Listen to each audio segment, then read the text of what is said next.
තාත්තේ මේ මල්ලි ගඟේ පැනලා. යකෝ මේ නානවනේ.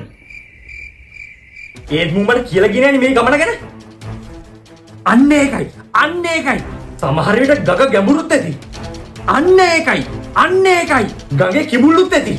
මාතර ගඟේ ඉන්නා කිඹුල් ලිගේ පැටියා. මුඩ පීනන්නත් බෑ. තල්ල සුදුයි බෙල්ලේකෝ මර කැටියා. ඈ? අර මම කිව්වේ මේ ඔයගේ තව කෙල්ලෝගෙකුත් ගිහිල්ලා දිනවා. මොනව යකෝ? සමහර විට මුඩක් කෙල්ලෙක් ඇති. හැබැයි තාත්තේ මට තාම කෙල්ලෙක් නෑ. උඹ හොඳ එකා බා. උඹ කවදාවත් මගේ වචනට පිටින් ගිහිල්ලා නෑ. දෙන්න තියන්නේ ඕකට මූට ඕන කර සක්කරට්ටම් මෙහෙම බෙල්ලෙල්ල ගන්න දෙන්න බෑ. දෙන්න එපා. හැම ගහනවා මම ඕකව. දෙන්න තියන්නේ ඕකට. එහෙම කොහොමද අපේ එක මැද පිටින් ගිහින් ගෑනු ගන්නේ? දෙන්න එපා. දැන් හරියට කිව්වත් දෙන්න දෙපාද? ආම්නේ නෑ මේ. සාරක කොස්සගෙන කොස්සෙම්ම දෙන්න තියෙන්නේ. මෙහෙන් කොස්ස දෙන්න තියෙන්නේ ඕකට. ඉලෙක්ට්‍රිසිටි බෝඩ් එකකින් උඹට මැසේජ් එකක් ආවා. ඈ?